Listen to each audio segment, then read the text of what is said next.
Muy buenos días, queridos amigos, colegas de, que participan hoy en este 25º encuentro de la Asociación Latinoamericana y Caribe de la Médula Espinal.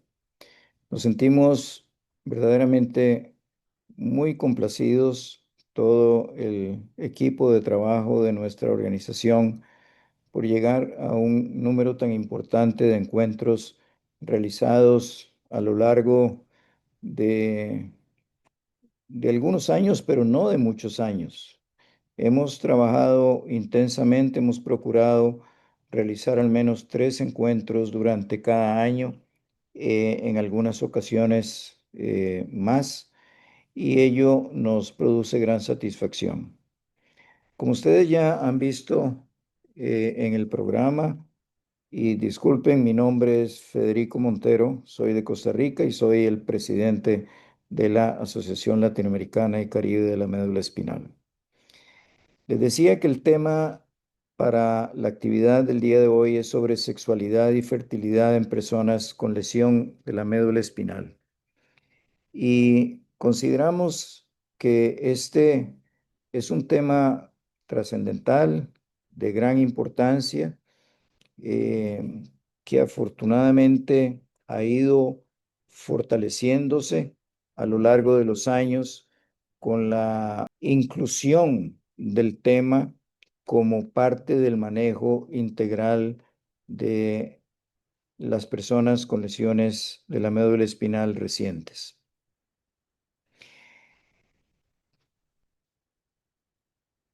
¿Qué nos, qué nos movió a retomar este tema después del Simposio Internacional Regional que realizamos en Sao Paulo, Brasil, durante el 18 y 19 de julio de este año? Este fue el cuarto simposio que realiza la Sociedad Internacional de la Médula Espinal, la ISCOS, International Spinal Cord Society. En realidad es el segundo en América Latina, y se llevó a cabo junto con el patrocinio de la Asociación Brasileña de Medicina Física y Rehabilitación, la ISCOS, como ya dije, y nuestra organización. Durante este cuarto simposio, realmente eh, solo cosas buenas tendría que decir. Todo fue verdaderamente extraordinario y lo digo con muchísima sinceridad.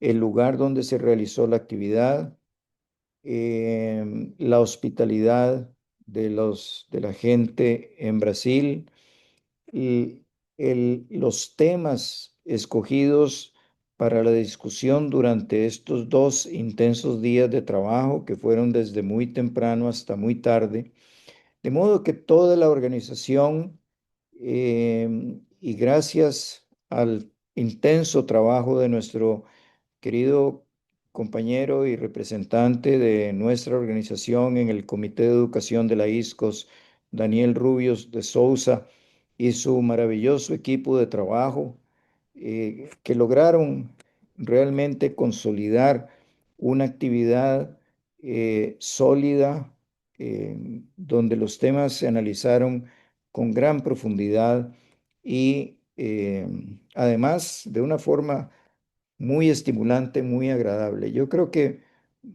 prácticamente nadie se movió de esa sala durante esos 2 días hasta el último momento del segundo día. En este simposio, dentro de muchos otros temas, se analizó y se tocó el tema de la sexualidad y la fertilidad en personas con lesiones medulares. Y estas, como todas las demás, fueron presentaciones de colegas brasileños extraordinarias. Entonces pensamos en que valdría la pena comenzar a compartir con ustedes algunos de los temas que allí se trataron, con una audiencia mucho más amplia de la que participó en el simposio en Brasil. Y el tema de la sexualidad fue, como ya dije, tratado de una manera extraordinaria, y la fertilidad. Y por ello les solicitamos a quienes nos ofrecieron estas conferencias durante el simposio que las adecuaran para la presentación con ustedes, compartirlas con ustedes, con un auditorio, con muchas de las personas que no pudieron participar en el simposio y con todas aquellas que sabemos que posteriormente verán en nuestro canal de YouTube este encuentro. De modo que eso es en gran medida lo que nos estimuló a, a, a revisar de nuevo este tema con una audiencia más amplia. Pero hay otro componente también que nos ha movido a, a discutir este tema de la sexualidad y la fertilidad en lesiones medulares el día de hoy.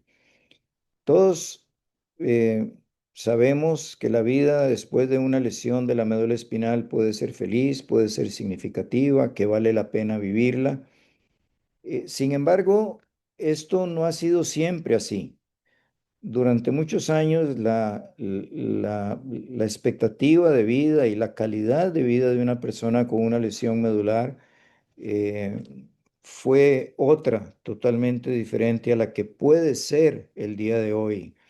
Lamentablemente no lo es para todas las personas todavía en algunos países o en algunos lugares de algunos países del mundo y de nuestra región, América Latina. Todos lo sabemos muy bien, pero no podemos tampoco negar que, la, que ha habido grandes avances en el tema de la atención de las personas con lesión medular, que ha habido grandes avances en el campo de la neurofisiología, de la, de la, de- del manejo de los problemas asociados y las complicaciones que se derivan de una lesión medular. Ha habido avances significativos en el campo clínico, sobre todo. Por lo menos fue a lo que inicialmente y con lógica se le dio prioridad porque se trataba de mejorar la calidad de vida y aumentar la expectativa de vida de las personas con lesión medular. Y eso se fue logrando y se logró de una forma bastante rápida gracias a que muchísima gente se vio motivada a involucrarse en la atención de personas con lesiones medulares. Muchísima gente de todas las áreas de los campos de la salud: médicos, fisioterapeutas, terapeutas ocupacionales, psicólogos, enfermeras, en fin, una gran cantidad de profesionales a trabajar exclusivamente en el campo de las lesiones medulares. Y esto cambió significativamente el panorama. Pero había un tema que por distintos motivos y porque la prioridad era salvar vidas, se quedó por ahí rezagado, que fue el tema de la sexualidad y la fertilidad. Desde siempre, por supuesto, la sexualidad estaba presente en las personas con lesión medular y su deseo de tener hijos también ha estado y estaba desde siempre, cuando se comenzaron todos estos trabajos, presente en las personas con lesión medular. Pero poco a poco se le fue dando la importancia que realmente exigía este tema y entonces también se avanzó de una manera significativa en estos temas, se profundizó en la investigación, se mejoraron las opciones y todos sabemos bien que en estos momentos muchísimas personas, hombres y mujeres con lesión de la médula espinal, han sido capaces de tener sus hijos y conformar una familia.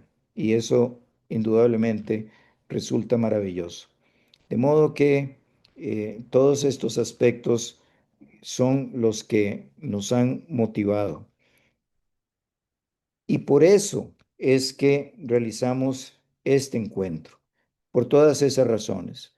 Y porque la sexualidad y la fertilidad, como dice acá, son importantes para las personas con lesión de la médula espinal, porque ambos son componentes esenciales de la identidad, del bienestar emocional y la calidad de vida que se ven significativamente afectadas en una lesión de la médula espinal.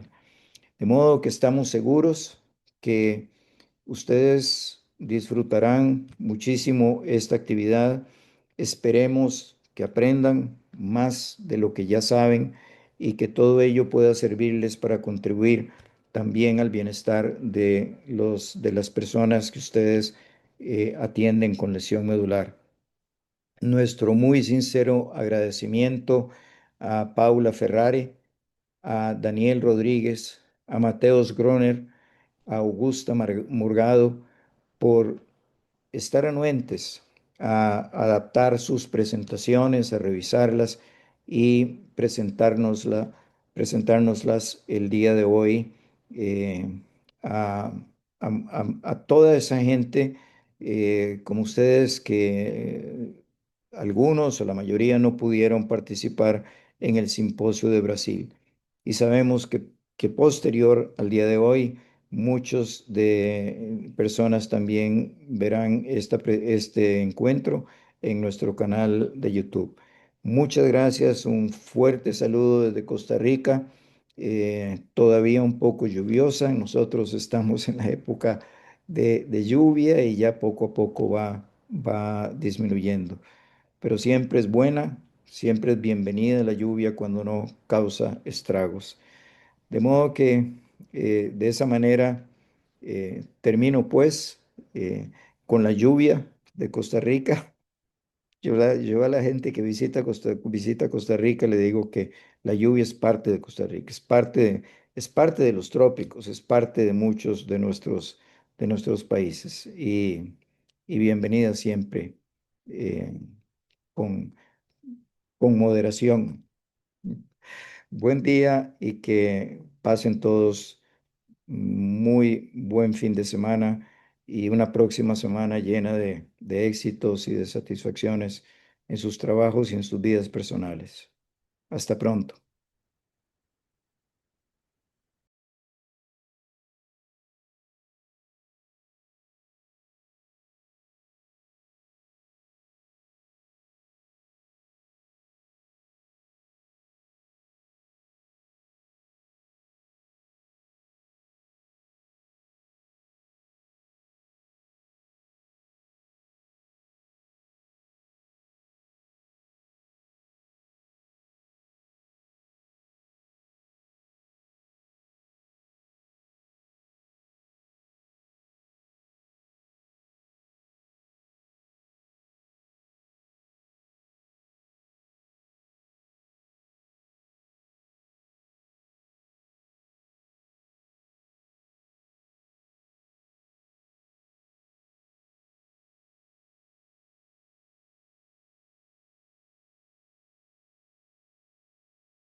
Olá, meu nome é Paula, eu sou fisioterapeuta, sou especialista em fisioterapia neurofuncional e uma entusiasta, né, na pesquisa da sexualidade da pessoa com deficiência, em especial na sexualidade de pessoas com lesão medular. Eu sou uma mulher de 41 anos, de pele clara, de cabelos ondulados, castanhos e compridos. Eles estão sobre o meu ombro direito. Eu visto uma camisa azul escura com alguns desenhos em forma de arabesco nas cores amarela e vermelha. Atrás de mim tem uma parede branca e eu vou falar um pouquinho sobre o avanço da tecnologia e o impacto disso na sexualidade de mulheres com lesão medular, fazendo uma retrospectiva dos blogs até as atuais redes sociais. A sexualidade, ela é uma dimensão importantíssima e central na experiência da vida humana, né? Ao longo do tempo, a gente historicamente vê, né, que pessoas com deficiência sofreram um apagamento muito intenso da sua sexualidade, do seu direito à sexualidade, né? E isso se intensifica ainda mais quando a gente está falando de mulheres, né? E aqui no caso de mulheres com lesão medular. Essas mulheres com lesão medular, elas enfrentam desafios muito específicos, né? E muito intensos, que são desafios da própria deficiência física, mas também desafios emocionais e sociais, né? Para viver com plenitude a sua sexualidade na sociedade atual. Mulheres com deficiência têm algumas particularidades, principalmente quando a gente fala, né, de questões de controle fisiológico, por exemplo, né, de incontinência urinária, fecal, alteração de sensibilidade. A própria deficiência causa alterações na anatomia do corpo feminino. E isso tem um impacto muito grande quando a gente fala da vivência da sexualidade, né? Mas a tecnologia tem provido aí algumas mudanças significativas nesse contexto, principalmente quando a gente fala do acesso da informação, né, do acesso às informações com relação à sexualidade, mas também da representatividade das mulheres com deficiência, em especial das mulheres com lesão medular. Quando a gente fala de acesso à informação, a gente não está falando, né, de um passado muito distante. Eu estou trazendo aqui um panorama que vem de 20 anos atrás, 25 anos atrás, do início dos anos 2000, aonde, com relação à informação sobre sexualidade, né, da pessoa com lesão medular, a gente tinha fontes super escassas, mas principalmente fontes acadêmicas, que eram voltadas para o profissional da saúde. A gente tem aqui um exemplo, né, de um artigo do Fabiano Pullman, um psicólogo, né, com deficiência, bastante conhecido no meio, que teve uma importância assim extremamente significativa para a área. Os estudos do Fabiano com relação à sexualidade, eles focavam principalmente no homem com lesão medular. Então, o que a gente via nesse momento, além de fontes acadêmicas, eram que essas fontes de estudo, elas estavam muito mais voltadas para o homem do que para a mulher. E quando ela estava voltada à mulher, ela estava muito mais voltada para a questão da maternidade e não da forma com que essa mulher vivenciava a sua sexualidade de um modo geral. A gente ainda tinha muito poucos blogs, eles estavam começando, e ali começavam a se formar alguns fóruns também, onde as pessoas trocavam informações. Mas basicamente o que imperava nesse momento era um silenciamento e um isolamento das pessoas com deficiência, né? E principalmente do assunto sexualidade. Se a gente puxar essa régua para os dias de hoje, a gente vê que ali nos anos 2020, mais ou menos, né, começaram a vir muito forte as redes sociais, o Facebook, o Instagram, o TikTok, o YouTube, né, e ali começaram a surgir as primeiras ativistas, as primeiras influenciadoras com deficiência nesse meio digital. E graças a isso, surgiu junto comunidades online e redes de apoios, né, para mulheres com deficiência, em especial para mulheres com lesão medular. Nesse momento, o acesso à informação ele já estava muito mais acessível, porque a informação com relação à sexualidade ela estava sendo passada de pessoa com deficiência para a própria pessoa com deficiência. O meio digital também possibilitou que essas informações fossem acessíveis, inclusive do ponto de vista da acessibilidade digital para mulheres com deficiência visual, por exemplo, para mulheres com deficiência auditiva, né? Hoje a gente tem avatares de Libras que conseguem traduzir um pouquinho, né, do que está em português para a língua brasileira de sinais. Hoje a gente tem muito mais recursos de acessibilidade digital do que há 20, 25 anos atrás. Então essa informação ela passou a ser muito diversa e principalmente muito mais acessível para as mulheres, não só com lesão medular, mas com outros tipos de deficiência.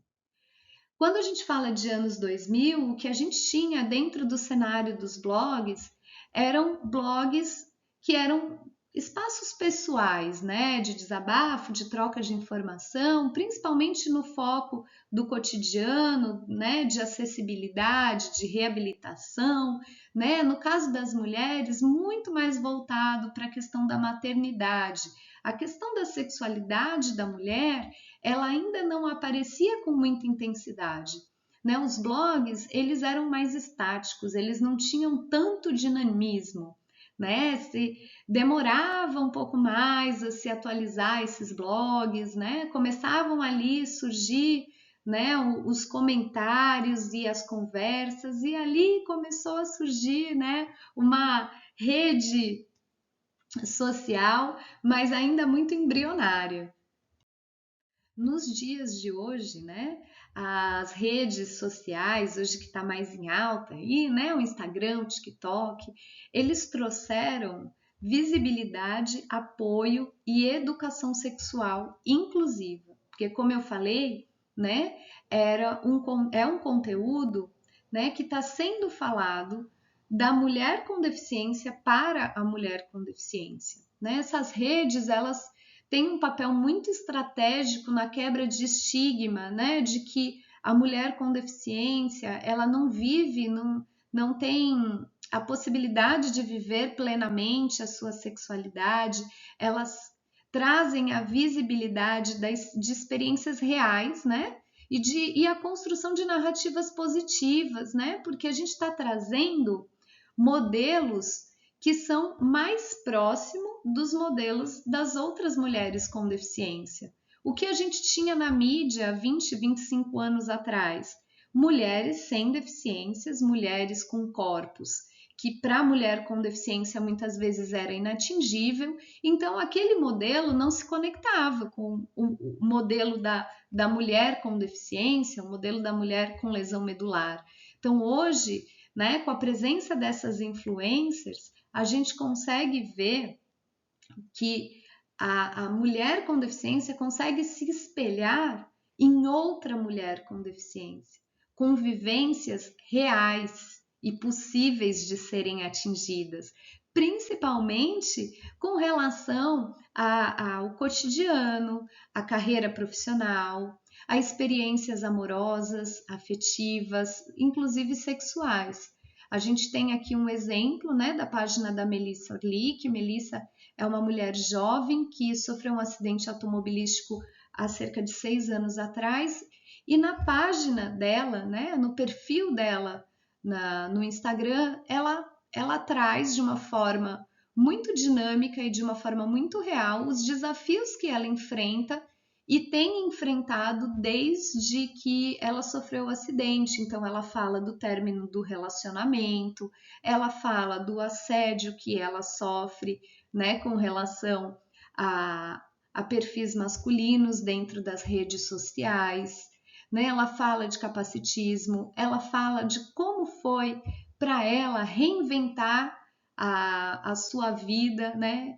Reescrever a sua história, né? como é lidar com esse novo corpo, quais são os desafios que ela encontra e como ela tem conseguido, né, transpor esses desafios.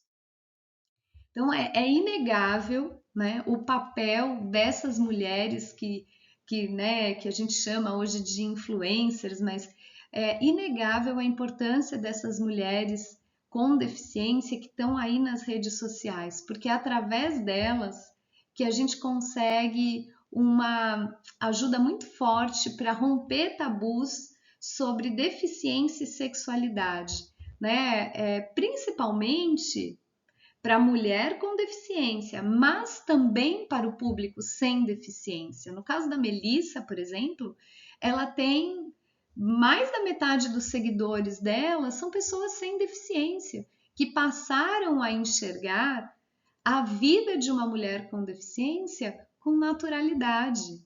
Né? Uma mulher que é independente, que dirige, que mora sozinha, que namora, que tem o seu trabalho. Então, isso aproxima pessoas que não tinham contato com pessoas com deficiência, com mulheres com lesão medular, de mulheres reais, né? E isso ajuda, né, no compartilhamento de experiências reais de prazer, de desejo, de experiências reais com o próprio corpo, né? Isso traz um conteúdo mais informativo e mais inclusivo, não só para as mulheres com lesão medular, mas para outras mulheres com deficiência e até para mulheres sem deficiência. E com isso, a gente fortalece a autoestima e gera pertencimento nesse grupo de mulheres. Por que que isso importa? Né? Porque a gente sabe que são inúmeros os desafios que mulheres com lesão medular enfrentam, né? Desde a invisibilidade sexual até os estigmas sociais, né? De infantilização, de assexualidade, de que mulheres com deficiência não têm capacidade de cuidar dos próprios filhos, que mulher com deficiência não pode engravidar, não pode namorar, não tem prazer sexual, né? Então, além de todos esses estigmas, a gente ainda tem uma falta de modelos positivos que vem sendo quebrada, né? Não só nas redes sociais, mas hoje vem sendo quebrada na mídia também. Né? Graças a esses avanços, hoje a gente pode ver atrizes com deficiência, mulheres com lesão medular, como a Tabata Compre, por exemplo, em novelas. Né? Então, isso traz um reforço muito positivo para outras mulheres com lesão medular também. E qual é a transformação, né, tão importante que essa representatividade traz para a mulher com lesão medular? Né? Uma redescoberta do corpo e do prazer. Ela consegue enxergar na outra mulher com deficiência as potencialidades que o seu próprio corpo tem, né? Validando seus desejos, as suas emoções, se empoderando emocionalmente, sexualmente, e isso traz um fortalecimento da autoestima e da autonomia. Né? Esses modelos positivos, eles ajudam muito no fortalecimento, né, da autoestima da mulher, dela olhar para outra e enxergar que aquele modelo de sucesso é muito parecido com ela. À medida que as mulheres com deficiência vão conquistando mais visibilidade, seja nas redes sociais ou na mídia, no mercado de trabalho, de alguma forma elas pressionam essas áreas, né? A área da saúde, da educação, né, da cultura, a tratarem o tema com mais seriedade, porque elas já não estão mais em uma posição escura, né? Já foi lançado luz a temática da sexualidade, a temática da acessibilidade, e elas passam a lutar por isso, né? Essa luta ganha força. Quando eu tenho uma influencer com lesão medular que fala da importância, por exemplo, do autoexame, da mamografia, de exames preventivos para o câncer de mama, de certa forma, eu também faço uma pressão para que sejam criadas políticas públicas mais inclusivas. Porque quando eu tenho, né, jogado ali na mídia uma informação que viraliza, eu vou atingir milhões de pessoas. Quantas mulheres com deficiência não vão ser impactadas por essa informação? Muitas vezes mulheres que nunca fizeram uma mamografia preventiva e que têm acesso a essa informação e que vai bater lá no médico e falar, olha, eu quero fazer uma mamografia.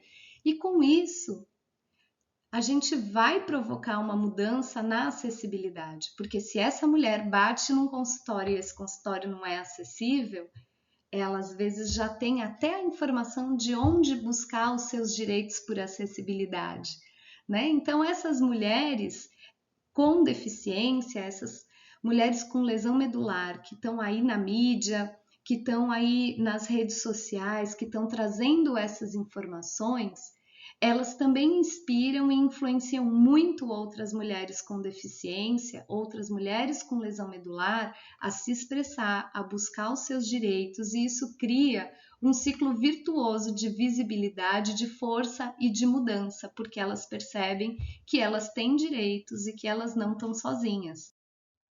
Mas nem tudo são flores, né? A rede social também pode ser bastante hostil quando a gente fala de um corpo de uma mulher com lesão medular, né? A gente está fora do padrão de beleza e as mulheres com lesão medular também sofrem o tal do capacitismo estético, né?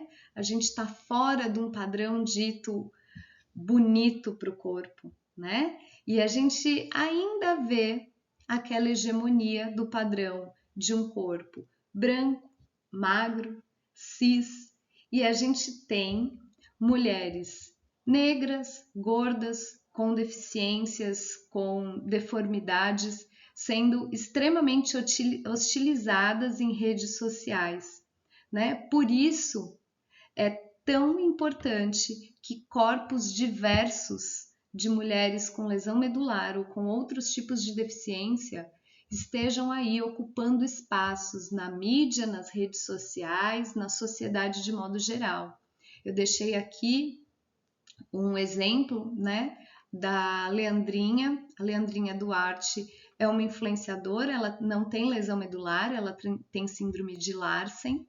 Ela é uma mulher trans extremamente hostilizada nas redes sociais. Sofre capacitismos e violências de todos os tipos, porque infelizmente, né, a rede social, a internet, ainda tem leis que chegam muito pouco. Como conclusão, né, a gente pode tirar que a internet e as redes sociais, elas trouxeram um impacto muito positivo para a mulher com deficiência. Elas foram um meio extremamente facilitador para espaços de visibilidade, de descoberta e de reconstrução do prazer e do empoderamento, né, com esses corpos pós-lesão. Mas elas não deixam ainda de ser territórios marcados por capacitismo, né, por violências de várias formas e também de fetichização aí pelos famosos devotees. E é ocupando esses espaços, como as redes sociais, né, com as suas vozes, com as suas narrativas, que as mulheres com deficiência, em especial as mulheres com lesão medular, elas mostram que a sexualidade ela não se anula após lesão. Pelo contrário, né, a sexualidade e o prazer, eles se reinventam, eles se transformam e eles mostram a potência do sentir. E isso vai muito além de qualquer padrão que uma sociedade impõe, né? A diversidade de corpos, ela precisa ser vista. A nossa sociedade, ela é plural, ela é diversa. A diversidade dos corpos não deve ser escondida e tampouco precisa de cura ou de silenciamento. Essa diversidade precisa ser vista, precisa ser naturalizada, merece ser ouvida e desejada. E é com a companhia da beleza e da potência dessas três mulheres com deficiência que eu encerro, né, a minha apresentação por aqui, desejando que, de alguma forma, esses momentos tenham trazido um pouco mais de reflexão sobre a sexualidade da mulher com lesão medular. Muito obrigada.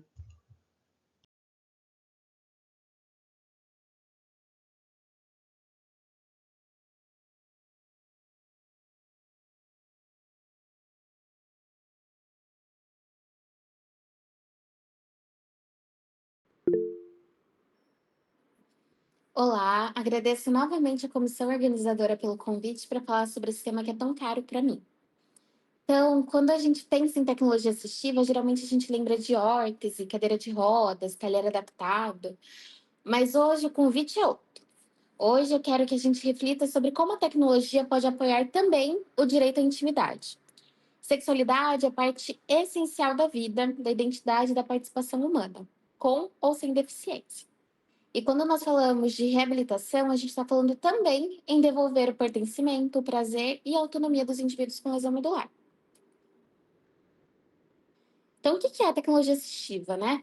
Isso aí é um termo guarda-chuva que abrange tecnologias de baixo, médio e alto custo, que vai desde simples óculos, uma cadeira de rodas, até um software de rastreamento ocular, por exemplo, para comunicação alternativa e afins. A tecnologia assistiva ela tem como finalidade de manter ou ampliar a função, a independência e a participação dos indivíduos. A Organização Mundial da Saúde estima que mais de 2,5 bilhões de pessoas necessitam de um ou mais produtos de tecnologia assistiva atualmente. Então, se você, assim como eu, usa óculos, você já está nessa estatística, tá bom? E a sexualidade é justamente uma forma profunda de participação humana. Mas antes da gente falar sobre esses dispositivos, a gente precisa entender o que realmente significa se reapropriar da ação, por meio ou sem a tecnologia. Então, por que sexualidade? Eu sou terapeuta ocupacional. No nosso quadro, né, na estrutura e prática da terapia ocupacional, já está reconhecida a sexualidade como uma atividade de vida diária, tá bom? Uma atividade básica. A gente também tem outros ramos da sexualidade entre atividades instrumentais, falando mais da participação, mas hoje vamos focar só nas AVDs. Isso inclui todas as formas de expressão sexual e afetiva, seja abraçar, beijar, o toque, a masturbação, o sexo oral, a preliminar. Essas experiências elas fazem parte da vida cotidiana e, portanto, do nosso escopo clínico, né? O dia a dia, a atividade. Portanto, se a tecnologia assistiva muitas vezes faz parte do processo terapêutico para ajudar a comer, vestir ou caminhar, ela também pode ajudar com a expressão da sexualidade. Vamos tirar um momentinho só para a gente poder pensar o que vem na nossa mente quando a gente pensa sobre sexo e sexualidade. Qual que é a carinha que ela tem? Ela pode ter características muito diferentes a depender do indivíduo, da cultura, dos valores, de tudo que compõe a vida humana, a sociedade, a cultura. Enquanto profissionais, é primordial a gente entender que a gente não deve assumir como que é a sexualidade do outro. A minha sexualidade vai ser totalmente diferente da sexualidade do Joãozinho, da Mariazinha, porque cada um tem um escopo, uma vida totalmente diferente. Quando a gente assume, a gente perde muito da nossa prática clínica. Eu lembro de um paciente que recebeu muitas recomendações de colocar uma prótese peniana. Já era um senhor e ele demorou para poder chegar até a terapia ocupacional. E quando ele chegou para outra demanda, para adequação ambiental, para prevenção de quedas, ele acabou comentando sobre a sexualidade comigo. E aí a gente vai entender que o problema não era a penetração em si, mas era encontrar uma forma segura de fazer o que representava a intimidade máxima para ele. Um 69. E tinha uma cifose no pescoço, a gente precisou acomodar, mas essa história ela só mostra que a função sexual vai muito além da anatomia. Ela tá ligada a significado, história, desejo. Se eu assumo que a sexualidade para ele é penetração, eu vou dar soluções relacionadas à penetração e não sobre a sexualidade dele, que é o que importa. Então, se assim como na alimentação, cada um tem um hábito. Eu sei exatamente qual que é a quantidade de cada item da salada que me dá uma garfada perfeita. Na sexualidade isso também não muda. Eu sei um jeito que vai ser sexualidade para mim e do outro vai ser totalmente diferente. Apesar de sabermos a da importância desse tema, tem barreiras reais na prática, tá? Então, isso daí não sou eu que estou falando, não, mas tem pesquisas já falando sobre isso. Então, vai desde a falta de confiança profissional, a ausência de formação específica na faculdade, medo de ofender nosso paciente, valores culturais e políticas institucionais que silenciam a sexualidade nos serviços. Às vezes, a gente também assume que, quando for importante para o cliente ou quando ele estiver pronto, ele vai trazer o assunto espontaneamente. Isso não acontece. O espaço de confiança é o profissional quem precisa fazer. É a gente que precisa trazer o assunto à tona, para que ele saiba que isso também é importante, isso também faz parte da reabilitação e não é um luxo. Esse silêncio é chamado por Beth Walker silêncio institucional. Ela fala que é um vazio ético em que o profissional deixa de validar uma ocupação humana. E esse silêncio em si é uma forma de exclusão. Então a gente fala tanto sobre acessibilidade e inclusão, só que muitas vezes na nossa prática clínica a gente exclui eles quando a gente está falando de sexualidade. Falar de sexualidade não é um improviso, é uma competência clínica. Então, vai caber a cada um de nós criar um espaço seguro, uma linguagem inclusiva e uma escuta sem julgamento. Então, se eu assumo que a Joãozinha, que a Joãozinha, que o Joãozinho é casado com Mariazinha, eu tô assumindo uma sexualidade para ele. Ao invés de perguntar se o Joãozinho tem parceiro, parceira, então eu preciso deixar minha linguagem sempre neutra para que eu consiga assumir a sexualidade de todas as formas. Quando nós, terapeutas, a gente se cala, o paciente entende que esse tema não tem lugar na terapia, que não é aqui que ele vai discutir sobre como que ele vai voltar a fazer sexo. E aí a gente tem um problema que são as experiências negativas em relação ao sexo, às vezes até abusivas, que não são mencionadas ou adereçadas da forma que precisavam porque nós ficamos em silêncio. Nós sabemos por pesquisas que pessoas com lesão medular relatam frustração e impacto na saúde mental quando sua vida sexual é negligenciada por profissionais. E nós negligenciamos. E sexualidade entenda não só o ato sexual, mas o próprio ato de você poder ir num restaurante, ter um date com alguém, sua cadeira se encaixar embaixo da mesa. A gente está falando aqui de acessibilidade, né? A gente está falando de uma visão ampla para participação social. A autoimagem é extremamente influenciada pela sexualidade. Então, como é um tema tão importante para nós, para os nossos clientes, mas que muitas vezes a gente não tem competência clínica para falar a respeito. Então, sendo uma habilidade clínica e não improvisação, a gente tem alguns modelos clínicos que entram para poder nos ajudar, para transformar o silêncio em diálogo. Tá? Então, a gente vai precisar de estrutura. Então, a gente vai ter que incluir a sexualidade já na nossa anamnese. Quando a gente vai fazendo avaliação funcional, a gente já pode trazer esse assunto à tona também. A gente vai identificar quais são as barreiras emocionais, físicas, do ambiente também, usando uma linguagem respeitosa e inclusiva. Vamos criar um espaço seguro e sem julgamentos para essa discussão, tá bom? Então, vamos falar um pouquinho sobre os modelos que a gente tem na prática clínica. Então, a gente tem o Explicit, que o modelo original era o Plicit, criado por Enon. Ele foi expandido. O Ex significa que o processo de permissão ele acontece de forma contínua, em todas as etapas da terapia. Não é só dar permissão no início, mas sustentar o ambiente de confiança durante todo o cuidado.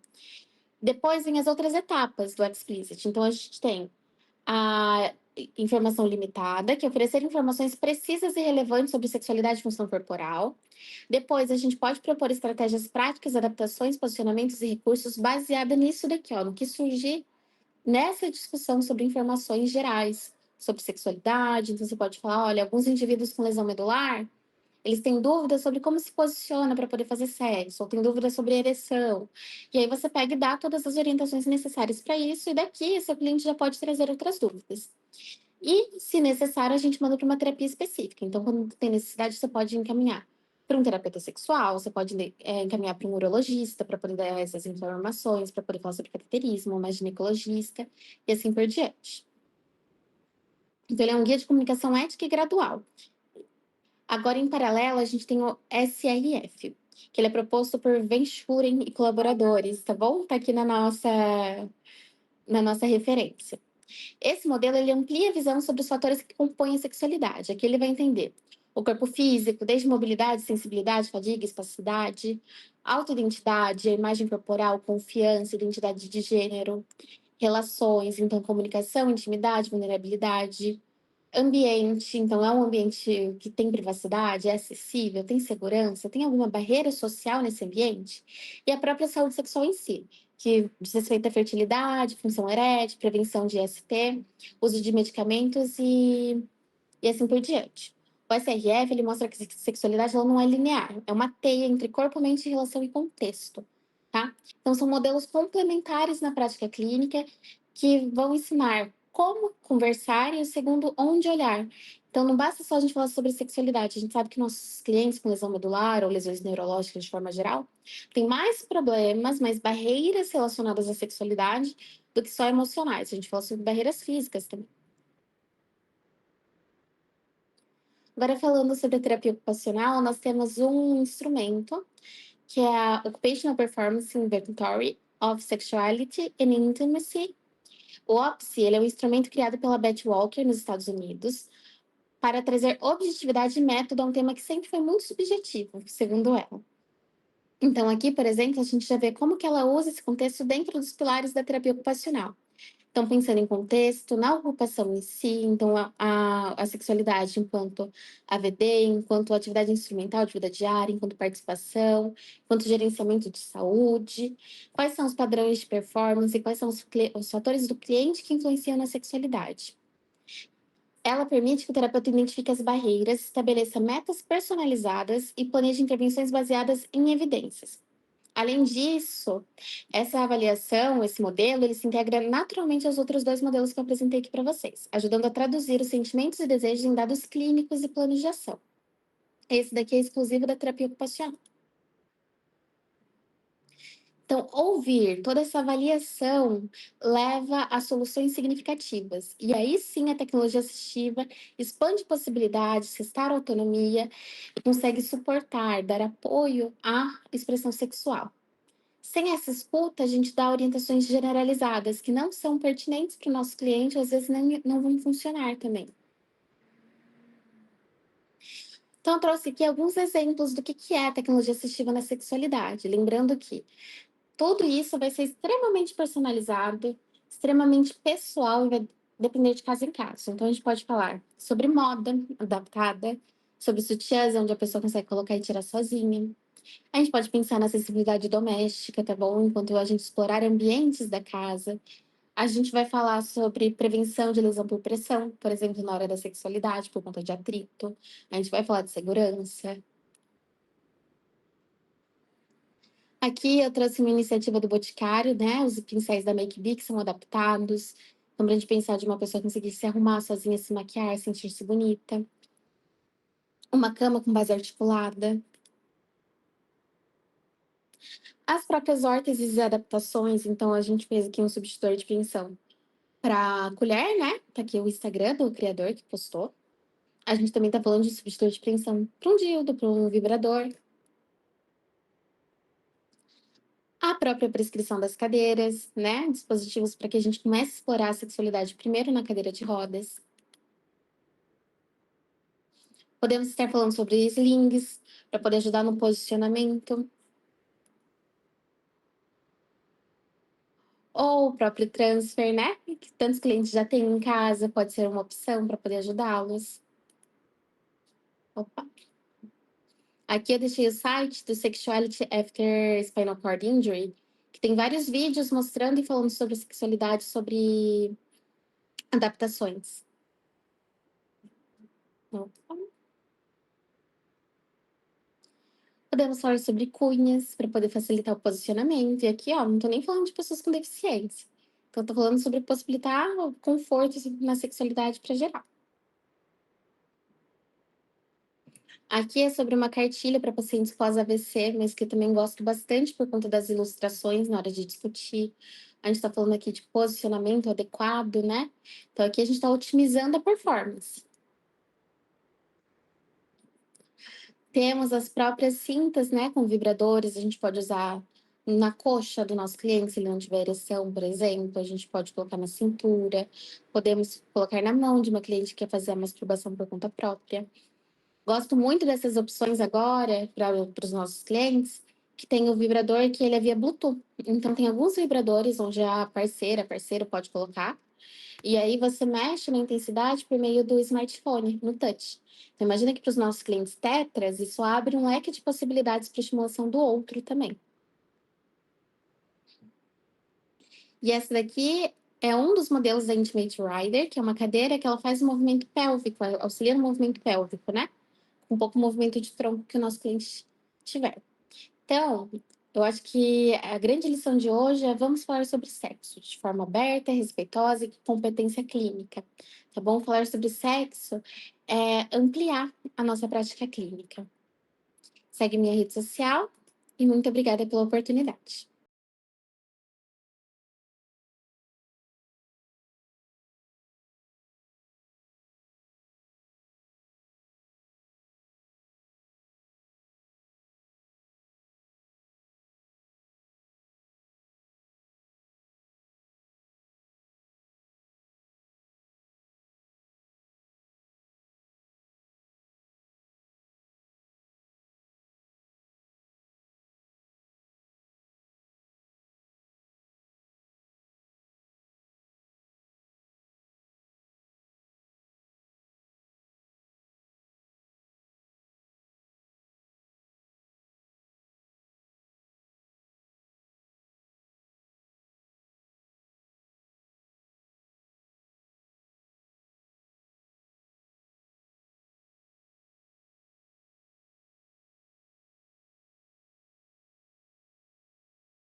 Olá, meu nome é Matheus Groner, eu sou doutor em urologia pela Unifesp. Hoje vim conversar um pouquinho sobre fertilidade aí no paciente lesado medular.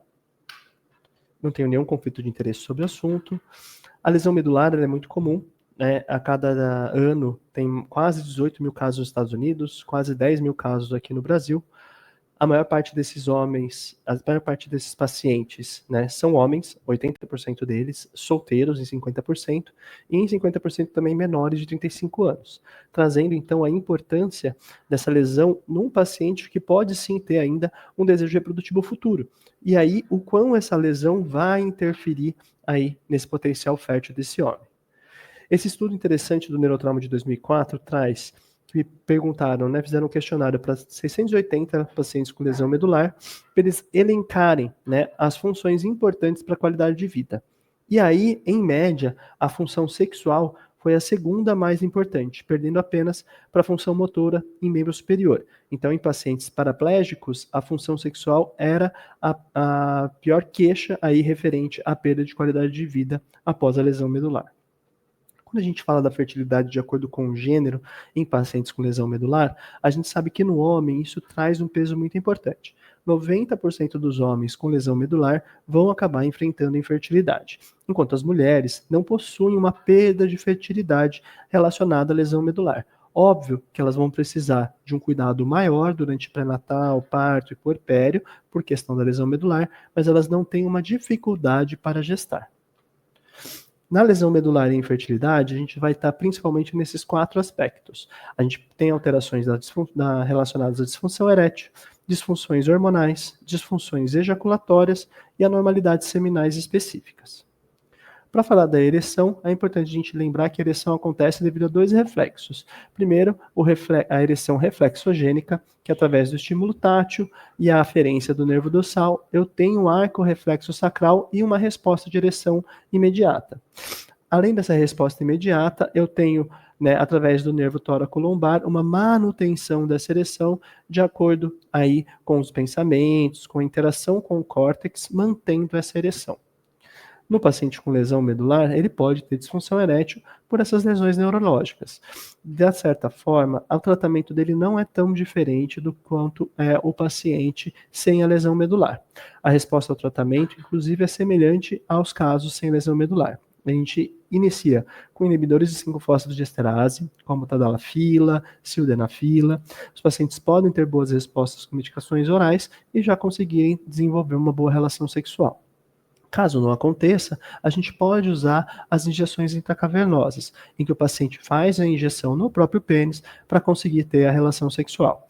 Importante nesse cenário orientar bem os pacientes a dose, para ser uma dose pequena, até porque esses pacientes não têm uma sensibilidade local, e um dos possíveis complicações do uso dessas injeções é a ereção prolongada, o priapismo, que vai cursar com dor peniana se uma ereção acima de 3, 4 horas. Como esses pacientes podem não sentir a dor, é importante orientar eles que essa ereção não pode durar mais de 2 horas. Se isso acontecer, já existem injeções para tratamento ou eles têm que procurar serviço de saúde para uma drenagem peniana.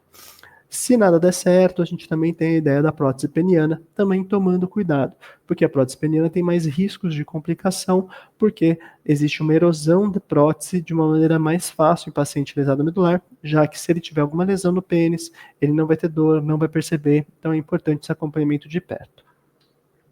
Além das disfunções eréteis, existem disfunções hormonais especificamente nessa população.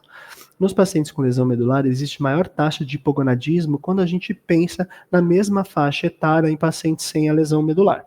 Nessa faixa aqui, que estamos falando de pacientes entre 30 a 40 anos, 25% dos pacientes com lesão medular vão ter baixa testosterona, enquanto 6,7% só nos pacientes sem lesão medular.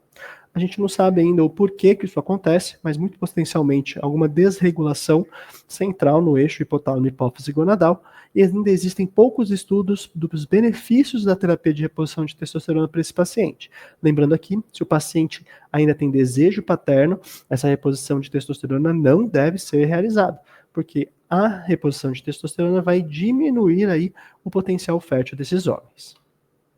Pensando na ejaculação, a gente sabe que para ejacular, a gente tem um arco reflexo que acontece aí de T10 para baixo.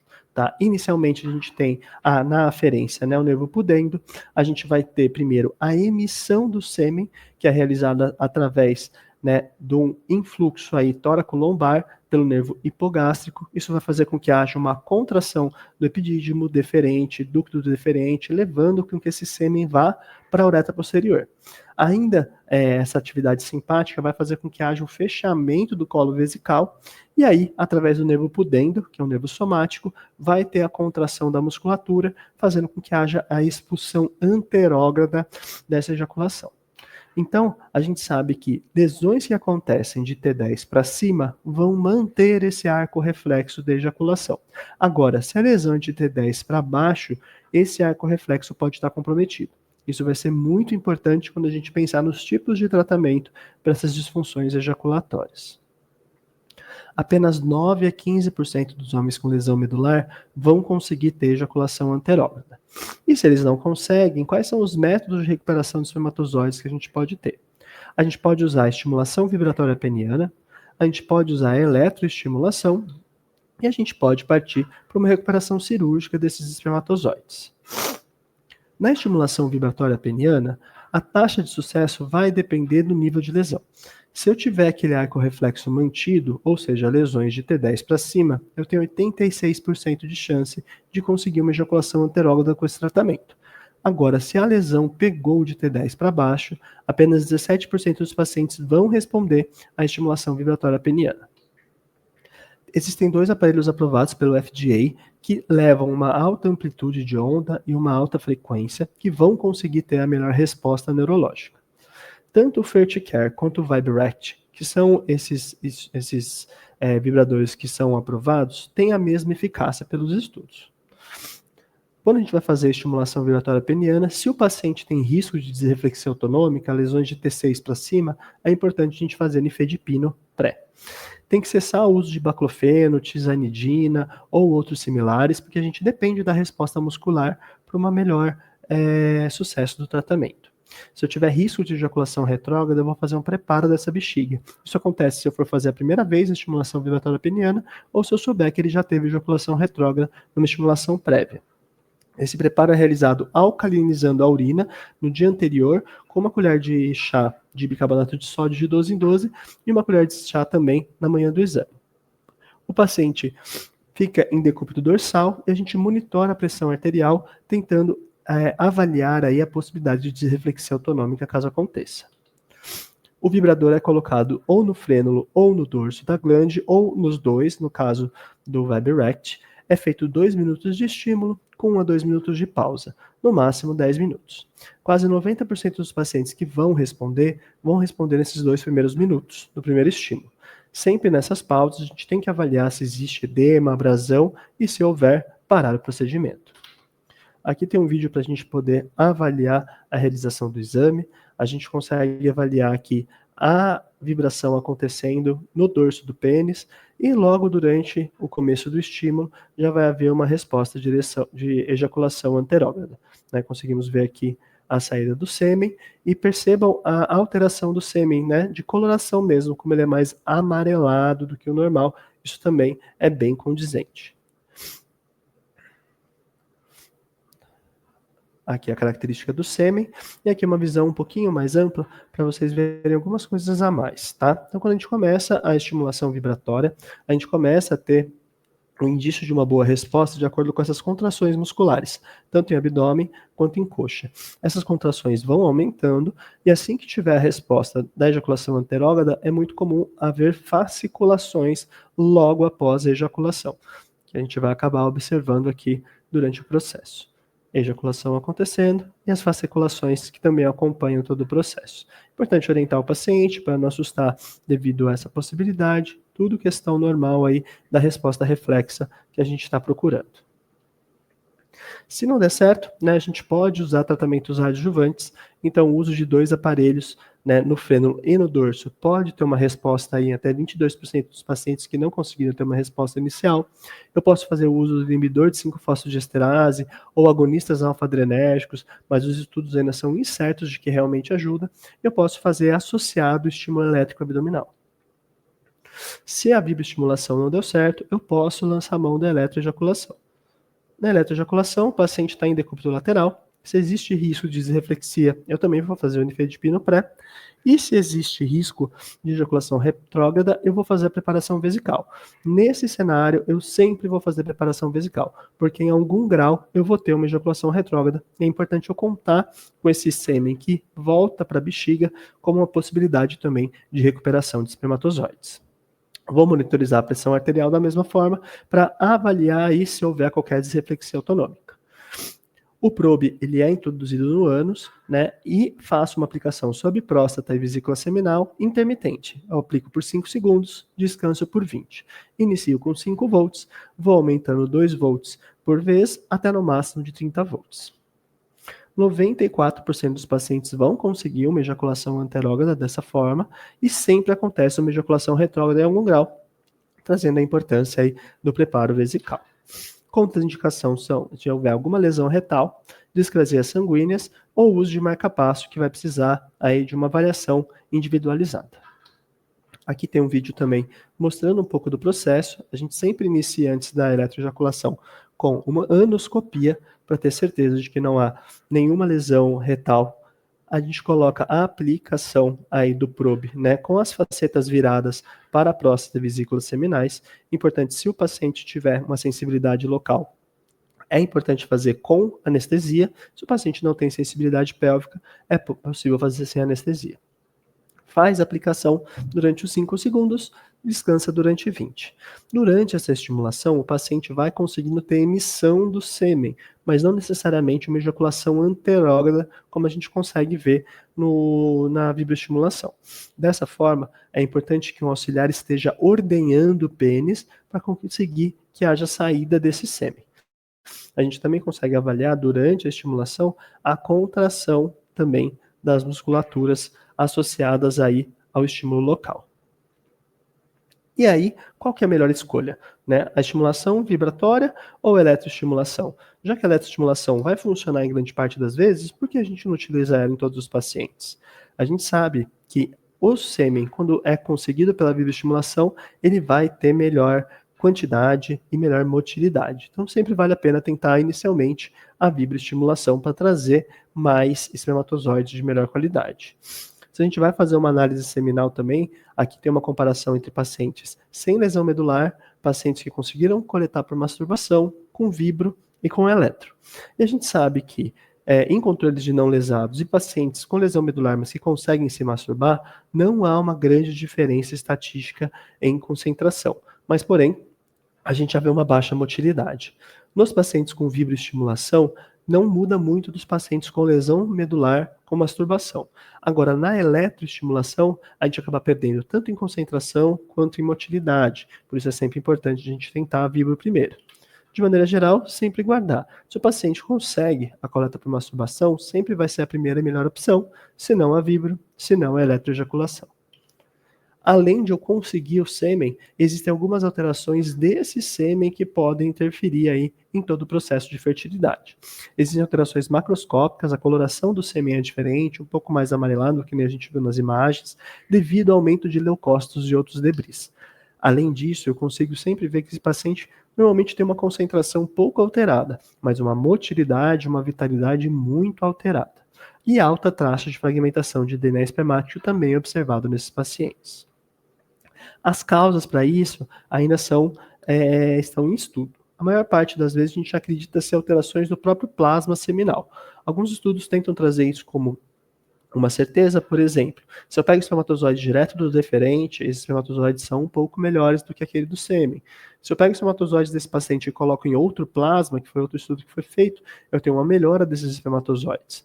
E dentro do plasma seminal desses pacientes, eu tenho uma maior expressão de algumas proteínas inflamatórias. Essas proteínas inflamatórias vão trazer uma possível ação medicamentosa, que é esse probenecid.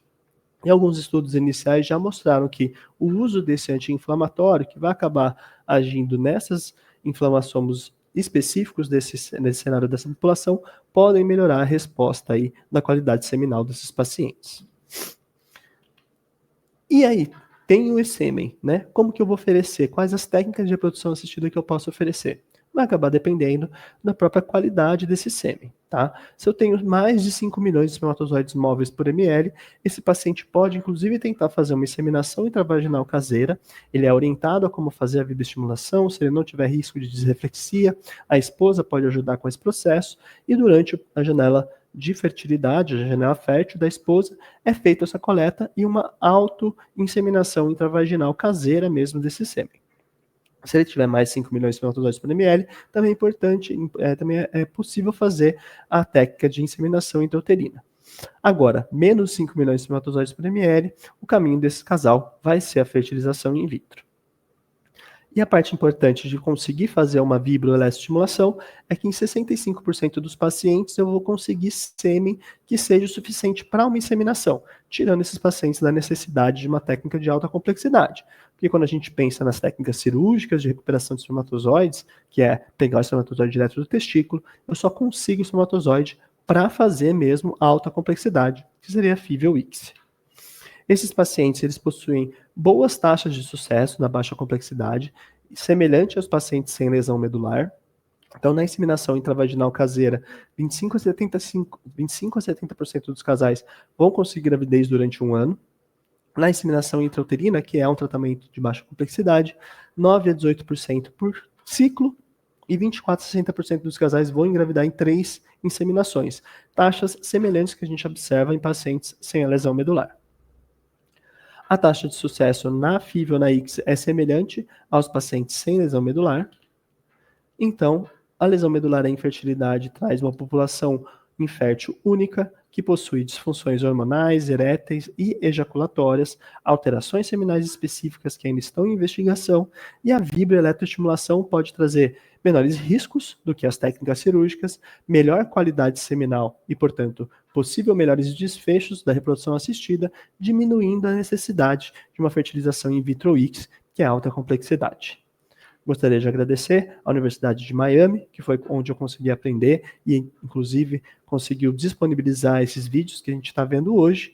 E se tiver qualquer dúvida, tem aqui o meu contato, eu fico à disposição. Muito obrigado.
Olá, eu sou Augusta Morgado, médica ginecologista e uroginecologista. Agradeço ao convite para dar a aula e hoje nós falaremos sobre um aspecto da vida reprodutiva da mulher com lesão medular, que inclui a gestação e o parto. Quem é a mulher portadora de lesão medular, né? É importante que a gente comece entendendo qual é o perfil dessa paciente e quem são as mulheres dentre a população dos pacientes com lesão medular. A maioria dessa população é composta por homens, principalmente porque os pacientes com lesão medular geralmente são expostos ou adquirem a lesão medular em uma idade mais jovem. Na população geral, geralmente em torno aí de 23 pessoas, dentre 1 milhão de pessoas, são portadoras de lesão medular. Mais ou menos a incidência de lesão medular, né, de pessoas que sobrevivem à lesão medular a cada ano é de cerca de 12 mil pessoas nos Estados Unidos, e dessas pessoas, a maioria está em idade jovem, entre 13 e 30 anos, e geralmente nessa faixa etária, a maioria são homens, em uma proporção mais ou menos de 3 homens para cada uma mulher. Lembrando que conforme a idade avança nesses pacientes, assim como acontece na população geral, a maioria desses pacientes com idade mais avançada passa a ser mulher, porque as mulheres naturalmente vivem mais com ou sem a lesão medular, mas lembrar que aí na faixa maior de incidência, geralmente a gente tem 3 homens portadores de lesão medular para cada uma mulher. Logo, as mulheres são cerca de 30% dessa população específica. Mas a gente deve focar aqui nessa aula se essas mulheres, quem são essas mulheres e se elas podem engravidar e se elas engravidam na vida real, né? Então, geralmente, na população geral, cerca de 5 a 15% das mulheres engravidam, dependendo das características de cada população.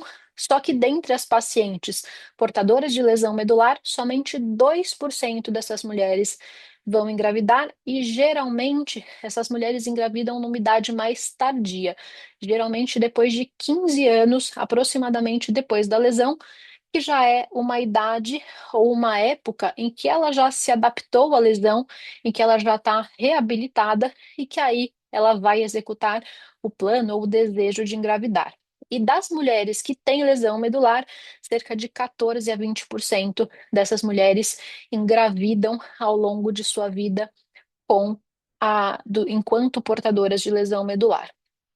É interessante a gente perceber, né, que em comparação com as mulheres sem lesão medular da população geral, essas mulheres engravidam então bem mais tardiamente, na faixa etária de mais ou menos 32 anos, comparada com a idade média de 26 para 27 anos, que é o que acontece na população geral.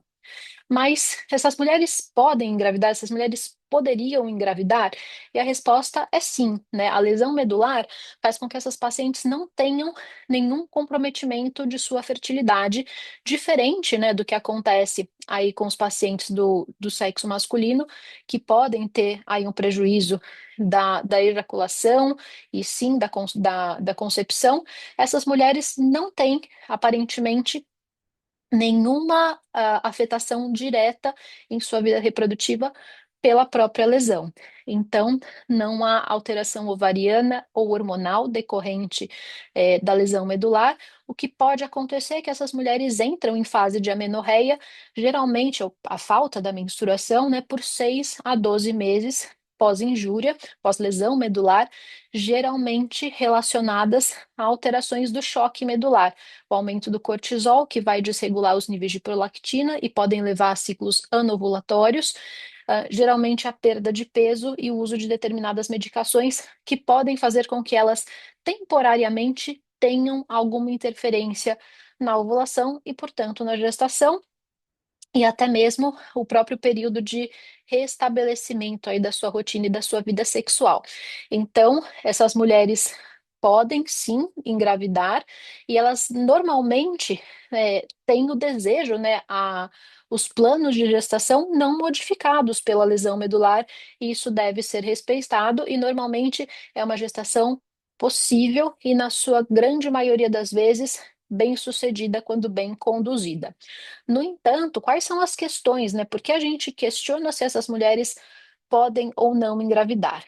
Primeiro, porque falta muita informação em relação à vida reprodutiva dessas pacientes. Essas pacientes vão encontrar desafios físicos, emocionais e logísticos, né, para sua decisão de engravidar.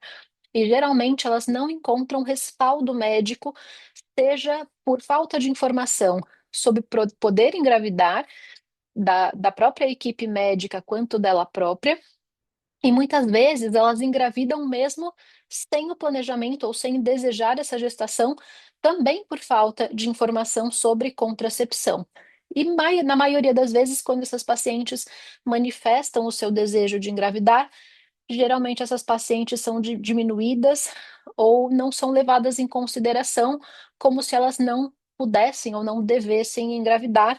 E isso geralmente está relacionado a um despreparo e a uma falta de conhecimento, ou da sua equipe de reabilitação, ou das pessoas que a cercam, ou da falta de preparo de equipes de ginecologia e obstetrícia que não sabem como lidar com essa paciente, seja por uma experiência limitada, seja pela falta de protocolos padronizados para a condução dessas pacientes, ou de sistemas adaptados, de serviços adaptados para a condução e para o apoio dessas pacientes. O que é consenso na literatura é justamente isso, que falta conhecimento e falta padronização. Aqui eu tenho um recorte, né, do que se vê na literatura, em que a gente vê que se faltam centros especializados, de que o conhecimento relacionado e que faça a interface entre gestação e reabilitação de forma a conduzir a gestação de uma forma saudável é também deficiente, que as técnicas de anestesia também não são plenamente conhecidas pelas equipes de anestesia, o que levam a falhas técnicas aí no momento do parto, e que na maioria das vezes o que falta é conhecimento e adaptação dos serviços e das técnicas e dos protocolos. Então, esse é o nosso ponto em comum.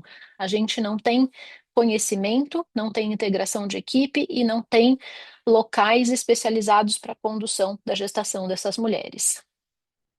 No entanto, a gente sabe que, apesar de ser uma gestação possível e bem-sucedida, não deixa de ser uma gestação de alto risco, porque ela é uma gestação com particularidades. Então, como a gente falou, já é uma mulher que engravida numa idade mais tardia, ali na faixa dos 30 anos. Pelos padrões obstétricos, uma mulher com mais de 35 anos já é uma mulher com idade materna avançada e que, por si só, já tem riscos inerentes da própria gestação por ter a idade avançada. Existe mais risco de abortamentos, de gestações ectópicas, de diabetes gestacional, de eclâmpsia e pré-eclâmpsia, de hipertensão, de placenta prévia, ou seja, de complicações da própria gestação em idade avançada, mas também existe uma série de complicações causadas pela própria lesão medular e pelo seu ajuntamento com a gestação. Então, os riscos de disreflexia autonômica, de espasmos, de úlceras de decúbito, que são condições inerentes aí que têm que ser evidenciadas em paciente com lesão medular, durante a gestação podem ser ainda mais exacerbadas, e isso deve ser olhado com particularidade nessas pacientes. No entanto, apesar desses riscos, geralmente, em uma mulher que é bem conduzida e que tem uma boa supervisão, uma boa condução, tanto obstétrica quanto em reabilitação, geralmente os desfechos são positivos e têm um resultado ali satisfatório, com boa saúde materna e fetal. Então, a gente deve entender que a gestação em uma mulher portadora de lesão medular deve levar em conta os próprios riscos, né, as próprias condições gestacionais e seus riscos potenciais, e bem como seu superajuntamento ali com as condições da lesão medular, que podem ser intensificados durante o processo gestacional e pelas mudanças fisiológicas desse processo.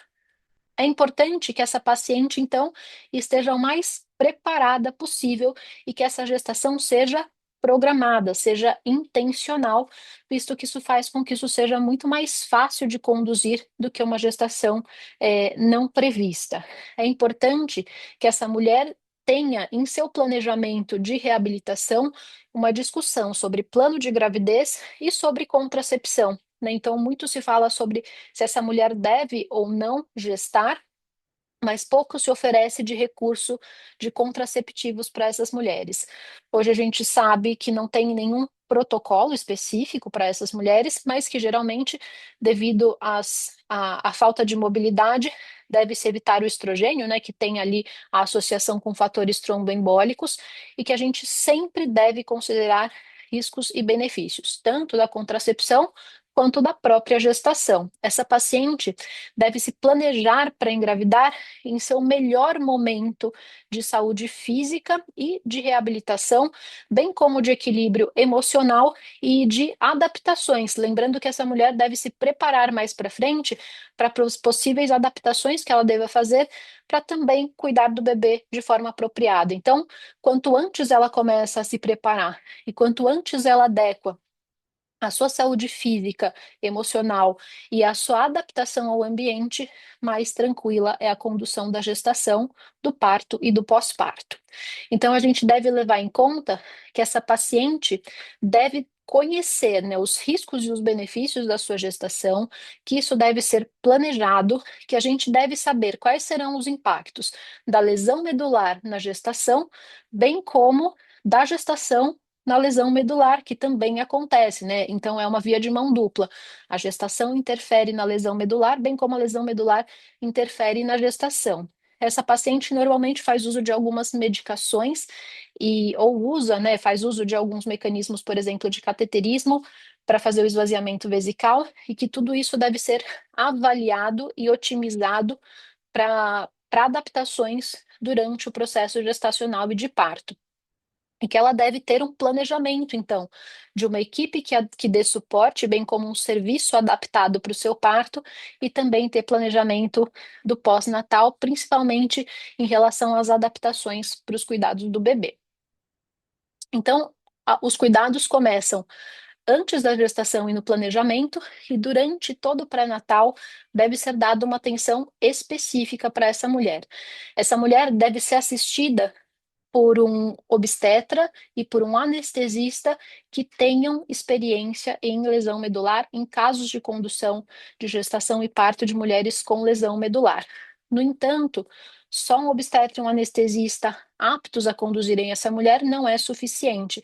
A gente tem que ter a integração desse profissional com a sua equipe de reabilitação. Essa mulher deve persistir, né, no seu plano de reabilitação, de fisioterapia com a sua equipe multidisciplinar, mesmo durante a gestação e o parto. Então, geralmente se recomenda que essa mulher tenha aí um plano terapêutico que seja focado na coordenação de um médico especialista em medicina física e reabilitação, mas que integrem ainda assim o obstetra e preferencialmente que tenha já um anestesista especializado em casos de lesão medular também, para boa condução do parto, visto que existe maiores riscos, principalmente de disreflexia autonômica nessas pacientes. Geralmente, pacientes que têm lesões abaixo de T6, por serem pacientes menos complexas e com menos complicações cardiorrespiratórias, são pacientes que geralmente podem ser conduzidas em serviços primários ou secundários. Então, geralmente, elas são direcionadas aos seus serviços locais, né, de referência, e não precisam de um serviço terciário, mas pacientes que têm lesões torácicas mais altas ou lesões cervicais que têm maiores riscos de complicação cardiorrespiratórios, essas sim devem ser, desde o princípio, encaminhadas a serviços terciários e que sejam capazes de fornecer suporte tanto neonatal quanto materno avançado, como serviço, por exemplo, de terapia intensiva. E essa mulher, então, deve conhecer esse plano logístico, ela deve ter hospitais de referência e ela deve saber que tipo de serviço procurar quando chegar o momento ali do parto ou se ela precisar de qualquer apoio durante a gestação. Essas pacientes geralmente tem mais complicações ao longo de sua gestação.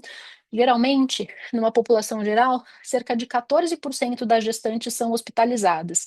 No entanto, quando essas gestantes são lesadas medulares, mais ou menos 75% dessas pacientes vão precisar de suporte hospitalar durante a gravidez, ou seja, elas são 5 vezes mais internadas do que pacientes não portadoras de lesão medular e geralmente devido a complicações urinárias. 24% dessas internações são por infecções do trato urinário ou por complicações da espasticidade, que geralmente não são graves, mas que podem ter morbidade para essas pacientes e que são aí responsáveis por 38% dessas internações.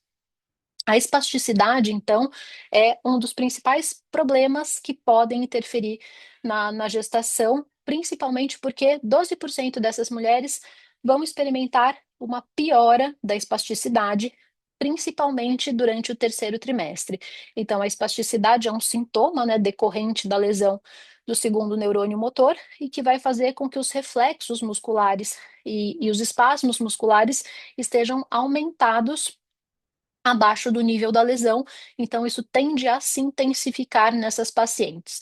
Geralmente não é uma intensificação grave, o manejo é clínico e domiciliar, mas algumas mulheres podem ter grandes impactos, principalmente quando esses espasmos levam à queda da cadeira de rodas ou quando esses espasmos limitam a sua movimentação, o seu deslocamento, as suas transferências e o próprio exame ginecológico, por exemplo. Então, essas pacientes geralmente, principalmente nas paraplegias e tetraplegias espásticas, nessas pacientes muito provavelmente já experimentaram a espasticidade antes da gestação, usam alguma medicação para controle e podem ter então a piora da espasticidade durante a gestação. Enquanto ao uso das medicações, geralmente as medicações, os relaxantes musculares, os antiespasmódicos, devem ser diminuídos gradualmente ou antes ou durante o primeiro trimestre da gestação. E se essa paciente tem uma grande intensificação, uma descompensação da espasticidade, eventualmente o uso de diazepam por curtos períodos pode ser utilizado para alívio desse sintoma.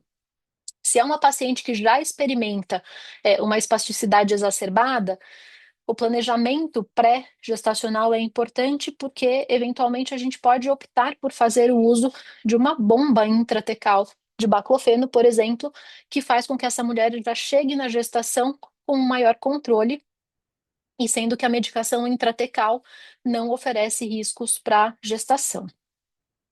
As complicações urinárias, então, vêm aí em segundo lugar como principal risco de complicação para essas mulheres.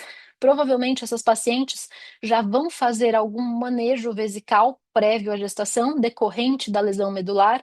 A maioria delas já vai fazer, por exemplo, ou micção programada, ou vai fazer uso do cateterismo intermitente.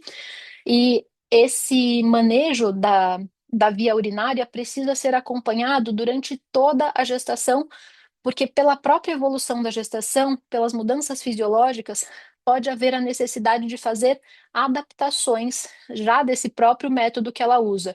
Então, por exemplo, considerar encurtar o intervalo entre os cateterismos e, eventualmente, se a paciente, por questões funcionais, por questão do próprio crescimento abdominal e de posicionamento, não consegue fazer o cateterismo ou tem alguma limitação para o cateterismo, eventualmente pode até se considerar o uso de uma sonda vesical de demora. É importante que ao longo de toda a gestação, essa paciente tenha a sua função urinária monitorizada, porque pode sim haver um prejuízo, tanto pela retenção urinária, quanto pela maior compressão do útero, né, do crescimento uterino sobre a bexiga e pela própria disfunção posicional que pode dificultar o esvaziamento dessa bexiga. Então, durante toda a gestação, reavaliar a cada consulta pré-natal ou a cada consulta ali com a equipe multidisciplinar como que essa paciente está desempenhando o esvaziamento vesical e como está a sua função renal, isso deve ser regular. Os anticolinérgicos, que são as medicações que diminuem os espasmos da bexiga, devem ser preferencialmente suspensos ou diminuídos, principalmente aí nos 2 primeiros trimestres. Eventualmente, se essa paciente continua tendo contrações involuntárias do detrusor e perdas pelo aumento da pressão detrusora, poder causar refluxo, né, vésico-ureteral, a gente pode fazer o uso de alguns anticolinérgicos, principalmente, preferivelmente a oxibutinina, mas lembrando que o uso da oxibutinina no terceiro trimestre pode diminuir a produção de leite, então pode diminuir a lactação. Então, se essa medicação for usada, a paciente deve estar ciente e concordante sobre os riscos que isso pode ter de diminuição da lactação, bem como os riscos que os espasmos vesicais podem ter para sua função renal, e isso deve ser discutido ativamente com a paciente. Dentre as complicações urinárias, também estão as infecções urinárias, que são mais frequentes nas pacientes com lesão medular, que são mais frequentes na gestante, então a gente junta 2 fatores de risco. Não existe nenhum protocolo que diz que deve ser feito, que deve ser feita a profilaxia de rotina para essas pacientes. A gente mantém as indicações de profilaxia para os mesmos casos das gestações habituais. Então, essas pacientes devem só ser submetidas à profilaxia de longa duração se elas têm algum episódio de pielonefrite ou se elas têm episódios de infecções recorrentes.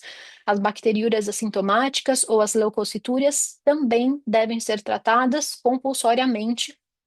E nas pacientes gestantes, a gente não usa os antibióticos de dose única. A gente sempre opta por antibiótico terapia de longa duração, geralmente de 7 a 10 dias, e prefere os beta-lactâmicos como primeira linha de tratamento. A nitrofurantoína, a macrodantina, que é preferida nas gestantes não lesadas medulares, é a nossa segunda linha de tratamento nesse caso.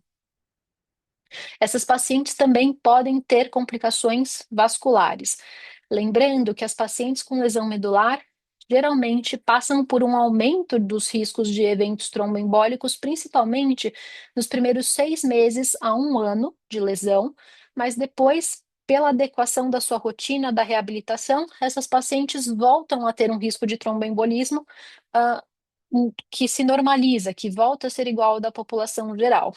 Na gestação, isso vai ter que ser adequado caso a caso. Pacientes que têm maior risco, ou sejam, que têm maior diminuição de mobilidade, ou que têm um risco individual de eventos tromboembólicos, devem ser submetidas à profilaxia. Caso contrário, não são pacientes que devem ser compulsoriamente submetidas a medicações antitrombóticas. Em relação ao hábito intestinal, essas pacientes normalmente já têm uma maior dificuldade de esvaziamento e geralmente já precisam de manobras auxiliares para o esvaziamento intestinal, seja massagem abdominal, o toque retal, o uso de laxantes e provavelmente, devido ali às questões hormonais da gestação que levam a uma lentificação intestinal, devido à própria compressão uterina em relação ao intestino, esse esvaziamento intestinal pode ficar ainda mais comprometido. Então, essas pacientes devem ser frequentemente e compulsoriamente também orientadas em cada consulta pré-natal sobre cuidados e medidas comportamentais, como orientações de aumento do consumo de fibras, de treinamento intestinal, de usar o reflexo gastrocólico, do uso de laxantes permitidos aí na gestação e de fazer o toque digital sempre que necessário. Essas pacientes, pela distensão abdominal, pelos reflexos intestinais e pela própria gestação, podem ter o desencadeamento de disreflexia autonômica por conta, né, da distensão intestinal. Então, para evitar esse tipo de risco, o acompanhamento intestinal deve ser ainda mais rigoroso. Quanto à função respiratória, principalmente as pacientes que têm lesões mais altas, acima de T4, têm uma tendência a ter maiores dificuldades de expansão respiratória, de expansão pulmonar, o que leva a uma maior restrição da capacidade respiratória, que também acontece devido à gestação. O crescimento uterino, conforme a gestação progride, faz com que essa expansão pulmonar seja ainda mais prejudicada. Então, essas pacientes devem ser constantemente monitorizadas por um fisioterapeuta pélvico, deve ter a sua função respiratória avaliada e sempre que possível devem receber, ou sempre que necessário, devem receber o suporte respiratório, como o uso de ventilação por pressão positiva e, eventualmente, em casos mais drásticos e raros, elas devem receber o auxílio de ventilação mecânica. Isso é bem raro, mas pode acontecer dependendo do nível da lesão. A função cardíaca dessas pacientes também já tem uma tendência a ser mais prejudicada. Essas pacientes naturalmente têm uma pressão mais baixa e uma menor frequência cardíaca, que ainda deve abaixar mais pela própria fisiologia da gestação. Então, a sua função, seus sinais vitais devem ser frequentemente monitorizados. A paciente deve saber como monitorizar esses sinais e deve fazer anotações para a gente perceber ali as modificações no decorrer da gestação, como no pré-natal deve-se fazer uma monitorização contínua.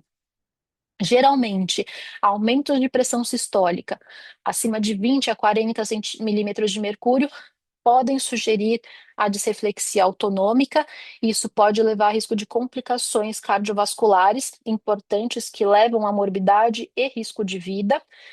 E deve-se levar em conta que na gestação, especificamente, a gente tem o risco de pré-eclâmpsia, que é o aumento da pressão decorrente do mecanismo da gestação, que é a segunda invasão trofoblástica, né, que é um mecanismo de aumento de pressão da própria gestação e que vai levar vai fazer com que algumas mulheres tenham uma elevação progressiva da pressão e que também pode levar aí a fatores de risco cardiovascular. Então, o obstetra que conduz essas pacientes deve saber bem a diferença de uma disreflexia autonômica, que geralmente é uma circunstância pontual, algum fator desencadeador vai levar normalmente a bradicardia, ao aumento da pressão, associado a sintomas de rubor facial, transpiração, arrepios, geralmente causados por um evento desencadeador abaixo do nível da lesão, que aumentam esses reflexos autonômicos.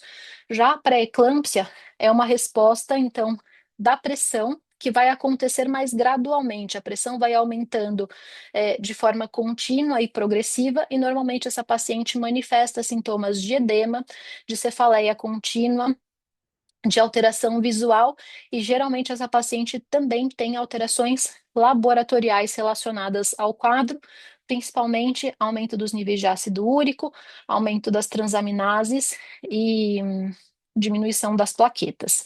Então, deve-se conhecer, né, as duas situações, porque são duas situações de risco que são específicas aí de pacientes com gestantes e com lesão medular e que devem ser prontamente tratadas e diferenciadas para serem tratadas da forma correta. Essas pacientes também têm bastante alterações na pele. Então, naturalmente, pacientes com lesão medular têm mais risco de úlceras, né, de pressão, principalmente pela imobilidade e por pontos de pressão, e devido ao maior peso, ao aumento de peso, a diminuição da mobilidade e muitas vezes a inadequação, né, do novo tamanho do corpo da gestante aos aditamentos que ela já usa, como, por exemplo, a desproporção, né, entre o corpo da gestante e a cadeira de rodas que ela habitualmente usa, as lesões de pele podem ser mais frequentes, e por isso essas mulheres devem ser submetidas a exames físicos em que a gente avalia as áreas de contato, a adequação às cadeiras de roda e aos aditamentos, para evitar riscos de lesão que podem levar aí a infecções de pele, a outras complicações que podem ser evitadas por um bom cuidado obstétrico. E, ainda assim, durante a gestação, a gente pode ter algumas repercussões fetais. O parto prematuro é mais comum nessas pacientes e, normalmente, apresentações anômalas. Então, geralmente, 98% das apresentações são cefálicas, os bebês normalmente estão de cabeça para baixo, mas nessa população, cerca de 10% das vezes, quase 13,6%, esses bebês podem estar em apresentação pélvica ou transversa. Acredita-se que isso aconteça por conta da fraqueza da musculatura da parede abdominal, que diminui a contenção ali das posições em que o bebê pode assumir, fazendo com que eles assumam outras posições que não a habitual posição cefálica. Geralmente, quando isso acontece, a versão cefálica, né, então a tentativa de rotação do bebê enquanto ele ainda está no ventre materno, pode ser tentada e normalmente não repercute em nenhum risco aumentado quando comparado a essa manobra em pacientes sem lesão medular. Isso acontece durante a condução da gestação. A condução do parto dessas mulheres também deve ser bem especializada e bem direcionada.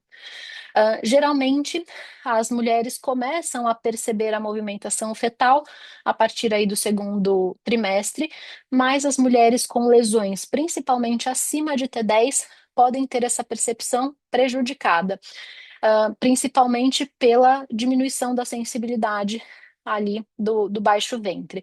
Essas mulheres devem ser orientadas a fazerem a palpação do abdômen para tentar perceber a movimentação mecânica pela palpação manual. E geralmente as contrações dessas mulheres que têm lesões abaixo de T10 podem causar também disreflexia autonômica por ser um estímulo doloroso. Geralmente, as pacientes, então, com lesão medular costumam ter partos antes, né, por volta de 36 a 37 semanas ou prematuros.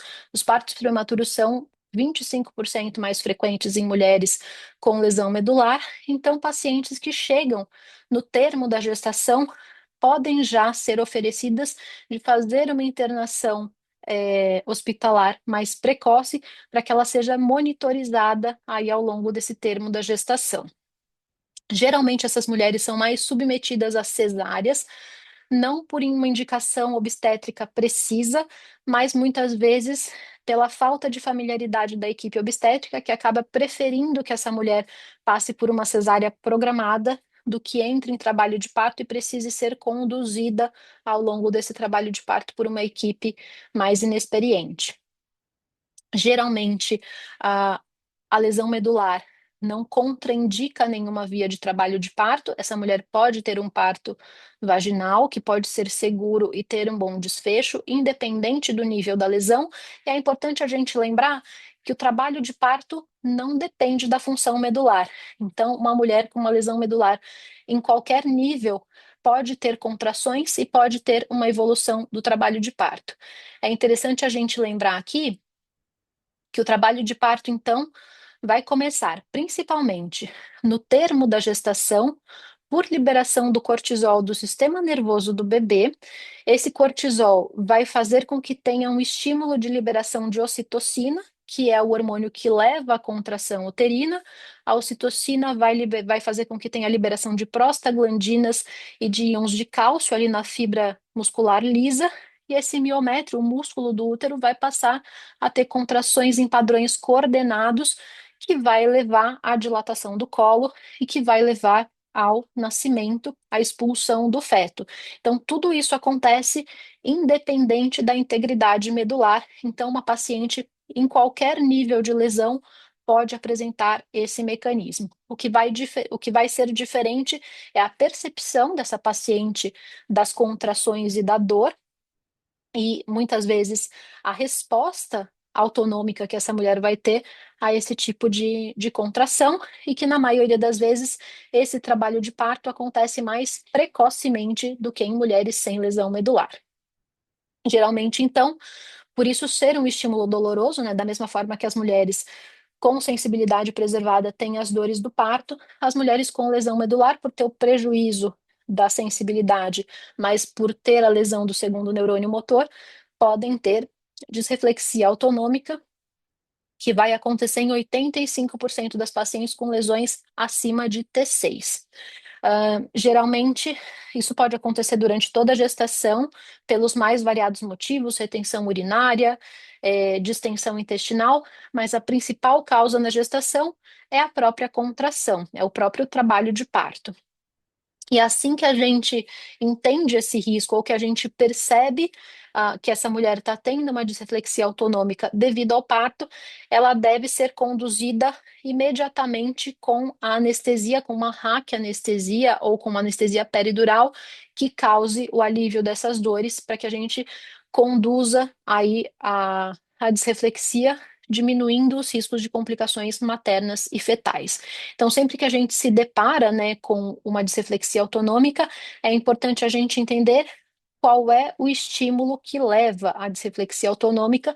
No caso do trabalho de parto, ele deve ser conduzido de forma anestésica, preferencialmente. Então, deve ser feita uma anestesia peridural ou uma raquianestesia assim que começa o trabalho de parto ou assim que a gente identifica o desencadeamento de uma disreflexia autonômica. Essa anestesia deve ser feita entre os níveis T10 e T8. E na maioria das vezes é interessante a gente lembrar que essas pacientes muitas vezes já têm traumas medulares, então se houver aí uma cirurgia prévia, isso pode dificultar a técnica. Então, daí a importância da gente ter uma equipe de anestesia experiente, que saiba quando fazer anestesia e que saiba como fazer essa anestesia. Lembrando que essas pacientes, apesar de não terem, na maioria das vezes, a sensibilidade de genitais e membros inferiores, precisam que seja feita uma anestesia local para episiotomia, porque a episiotomia também pode ser uma causa de disreflexia autonômica, então é muito importante lembrar de oferecer uma boa analgesia para essa paciente. Geralmente, por inexperiência da equipe de anestesia, a maioria dessas pacientes é submetida a uma anestesia geral. Geralmente, na população geral, só 18% dos partos acontecem com anestesia geral, e nas mulheres com lesão medular, quase 50% dos partos acontecem com anestesia geral por falta de prática da equipe anestésica. Existe um aumento, né, uma incidência mais frequente dos partos cesáreos pelo mesmo motivo, por uma opção da equipe de obstetras e anestesistas por conta da falta de prática da condução do trabalho de parto dessas pacientes. Como eu já falei para vocês, a via de parto é exclusivamente obstétrica. A lesão medular não é motivo para a gente indicar um parto cesáreo.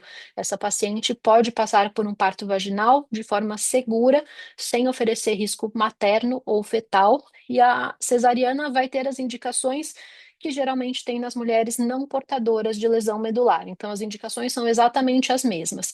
A gente indica a cesárea ou no fato, ou nas situações em que essas pacientes já tiveram cesáreas prévias, ou em que o trabalho de parto não progride, ou se houver uma instabilidade pélvica, ou houver uma apresentação anômala. Então, apresentações transversas, pélvicas, em que o nascimento pode ser mais difícil, a cesárea pode ser indicada eletivamente. Devido à pouca familiaridade, principalmente dos obstetras, com a condução desse tipo de trabalho de parto, a maioria das pacientes vai acabar tendo uma indicação de parto cesáreo, mesmo sem a necessidade dessa indicação obstétrica. Sendo assim, a gente chega ao fim da aula e as conclusões e as mensagens que eu quero que vocês levem para casa. Então, lembrar que todas as mulheres portadoras de lesão medular ou não devem ter a sua saúde ginecológica e reprodutiva e obstétrica sempre endereçada no seu acompanhamento, e para as pacientes com lesão medular, isso deve fazer parte do seu plano de reabilitação. Lembrando que essas mulheres podem sim ter o desejo, tanto a contracepção quanto a gestação, e que isso deve ser respeitado e manejado de forma responsável pela equipe, sempre baseado em evidência científica. Essas mulheres com lesão medular podem sim engravidar e devem engravidar se houver o desejo, e que a sua via de parto e a condução da sua gestação devem sempre ser acompanhadas e serem conduzidas com indicação obstétrica. E que essa é sim uma gestação de alto risco, no entanto, se ela for bem manejada, esses riscos podem ser manejados e essa paciente vai ter um bom sucesso, um bom resultado de condução do seu trabalho de parto. Como ponto mais importante, como fator de risco mais importante, a gente tem a disreflexia autonômica como principal complicação, então é fundamental que ela deve ser prontamente reconhecida e conduzida por uma equipe experiente, e que sempre, né, quanto mais experiente for a equipe de obstetras e anestesistas.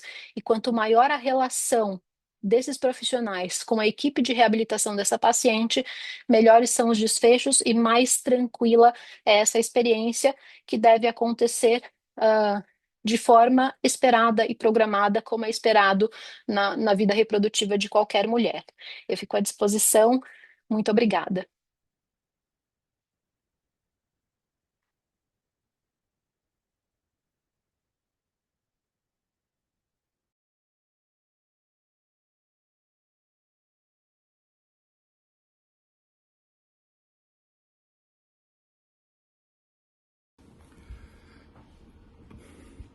Boa tarde, amigos.